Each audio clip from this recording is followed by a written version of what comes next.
Bonjour à toutes et à tous, bienvenue sur la Ditchies TV. Et aujourd'hui, on se retrouve pour une vidéo bilan de l'iPad Air depuis un an d'utilisation. Donc, on va passer des specs comme ça qui ont déjà été faits de multiples fois sur le net. Mais on va passer directement au bilan, au point positif et négatif. Le point positif, enfin les points positifs sont la légèreté, donc je vais essayer de faire plusieurs plans. On abandonne ça. La légèreté et la finesse de l'appareil qui est monstrueux. Hein. Et l'iPad Air 2 est encore plus fin. Donc pour vous dire ce que c'est, comment c'est fin quoi. J'ai eu la chance d'aller voir dans l'Apple Store de chez moi. Il est vraiment très fin. Donc il y a, on peut le voir ici, bon, la caméra la rend pas trop parce que on va la changer d'ailleurs, mais bref, c'est bon pour ça. La qualité d'écran. Donc c'est un écran Retina. Donc on est à 240 ppp, donc pixels par pouce. Donc ce qui est très bon. La transportabilité. Je m'explique. Donc avec sa légèreté, sa finesse et avec ses petits bords de l'écran, il devient plus transportable que par exemple l'iPad 4 ou même le 3, le 2 et le premier. Donc l'appareil photo numérique, donc dorsal, qui est ici, est de pas trop mal fait. C'est un 5 mégapixels avec beaucoup de fonctionnalités. Donc on va l'ouvrir. Tac, regardez. Voici un peu toutes les fonctionnalités. Hop, on a bougé du cadre. Vous voyez la table de message arrière.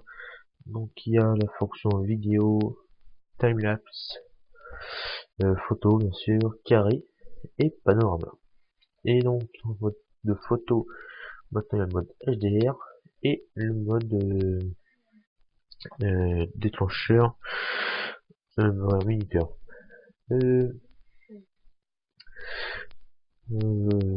Autre point positif dessus, c'est iOS 8 qui est pour moi le meilleur iOS que Apple a sorti. Surtout si vous avez un iPhone, ce qui est mon cas. On fera une vidéo là-dessus d'ailleurs, les points positifs et négatifs de l'iOS 8. Et l'autonomie, on va faire un petit tour dans les réglages, utilisation, batterie.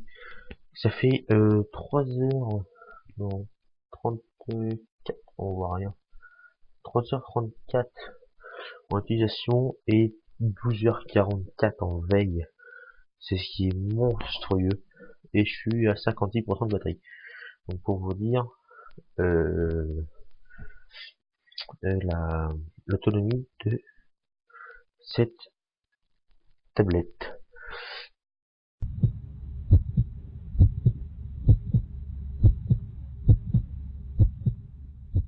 On va passer maintenant au point négatif.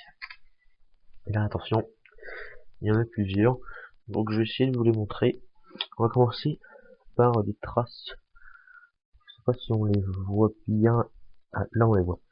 Oui, la grosse griffure qui est sur l'iPad, c'est dû à une petite chute, donc de hauteur d'un lit, hein, donc qui est vraiment pas, voilà, c'est un lit normal. ça a pas du tout aimé.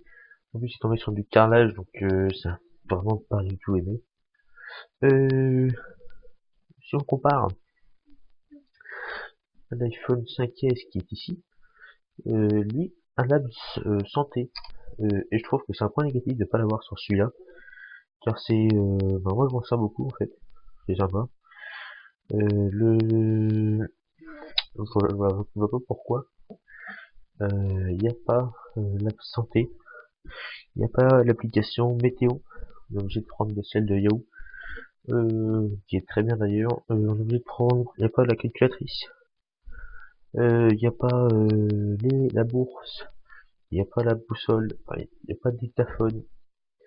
Voilà, il y a plein d'applications, je me sers moi sur mon iPhone et que ben voilà, qui est pas sur l'iPad. Et puis bon, après, toujours les mêmes problèmes avec les produits Apple.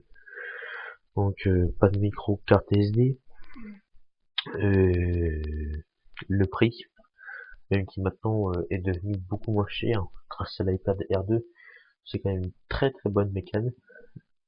Et surtout le 16 Go, donc qui est ici, ne sert strictement à rien.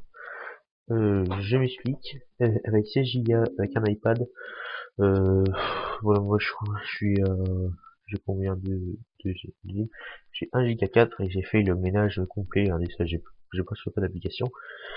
Et pourtant, j'adore installer la preuve, hein, la preuve en image sur mon iPhone. J'ai beaucoup de pages, donc et j'ai le viseur qui prend beaucoup de place. Donc voilà, c'est vraiment bête qu'ils ne fassent pas un entrée de gamme à 32 Go. Ce serait beaucoup mieux pour tout le monde, je pense, parce que voilà, ça n'a aucun intérêt pour nous et pour vous, surtout, d'avoir un iPad en 16 Go.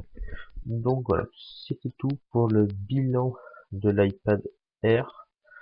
J'espère que ça vous aura plu et j'espère que ça pourra vous aider à choisir entre l'iPad Air et l'iPad R2, qui est un peu moins autonome. Et on va faire une vidéo, pareil, comparative de ça très prochainement. Voilà, c'était tout. Merci de nous avoir suivis. Au revoir.